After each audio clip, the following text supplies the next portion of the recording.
નમસ્કાર, તમે જોઈ રહ્યા છો ગુજરાતની ગર્જના, સત્યનો અવાજ, જનતાનો વિશ્વાસ। હિંમતનગર રેલવે સ્ટેશન ખાતે ઉદયપુર અસારવા વંદે ભારત એક્સપ્રેસને લીલી ઝંડી આપી પ્રસ્થાન કરાવાયું।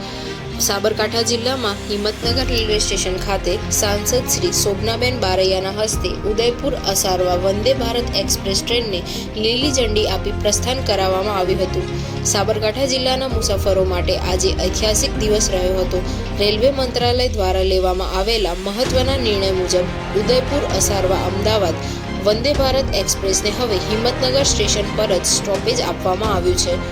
આ સ્ટોપેજથી સાબરકાંઠા જિલ્લાના હિંમતનગર અને આસપાસના વિસ્તારોમાં લોકો હવે માત્ર ગણતરીના કલાકોમાં અમદાવાદ અથવા ઉદયપુર પહોંચી શકશે। અમદાવાદ અને રાજસ્થાન સાથે સીધી અને ઝડપી કનેક્ટિવિટી મળતા સ્થાનિક વેપાર, શિક્ષણ અને પ્રવાસન ક્ષેત્રને મોટો ફાયદો થશે। આ સ્ટોપેજ માત્ર એક ટ્રેન ઊભી રાખવાનો નિર્ણય નથી, પરંતુ હિંમતનગરના વિકાસ માટેનો એક નવો માઇલસ્ટોન છે।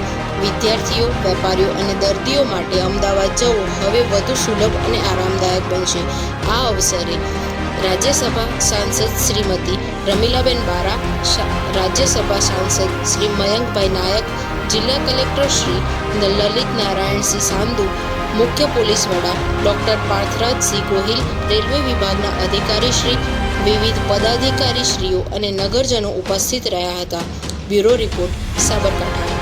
આજે વંદે ભારત જે અસારવાથી ઉદયપુર શરૂ થઈ છે, આપણને માનનીય વડાપ્રધાન શ્રી નરેન્દ્રભાઈ મોદી સાહેબે અને રેલમંત્રી શ્રી અશ્વિનીજી વૈષ્ણવજીએ જે ભેટ આપી છે અને એમાં હિંમતનગરમાં એને સ્ટોપેજ મળી છે, ત્યારે એને આવકારવા માટે અહીંયા અમે સૌ રેલવેના અધિકારીશ્રીઓ, અમારા રાજ્યસભાના સાંસદશ્રીઓ માનનીય રમીલાબેન તથા મયંકભાઈ નાયક અને સૌ હિંમતનગરની જનતા, એમાં ખાસ કરીને ડૉક્ટર્સ હતા, વેપારી એસોસિએશન હતા, કેળવણી મંડળના પ્રમુખ હતા અને સૌ વેપારીઓ હતા, ત્યારે સૌએ એને આવકારવા માટે અને આ જે આપણને વંદે ભારતની પહેલી વાર જ્યારે હિંમતનગરમાં એક સ્ટોપેજની ભેટ મળી છે, ત્યારે સૌ એને આવકારવા માટે અને સૌ અભિનંદન આપવા માટે અહીંયા ભેગા થયા હતા। ત્યારે હું પણ સૌ જે મુસાફરો કરતા હોય એમને અને બધાને ખૂબ ખૂબ અભિનંદન અને આભાર વ્યક્ત કરું છું કે આપ સૌનો પણ આભાર વ્યક્ત કરું છું કે આપના માધ્યમથી પણ આ સમાચાર પહોંચશે। વંદે ભારત મંગળવાર સિવાય અઠવાડિયાના બધા દિવસે શરૂ રહેવાની છે, એટલે 18 તારીખથી રાબેતા મુજબ વંદે ભારત શરૂ રહેશે।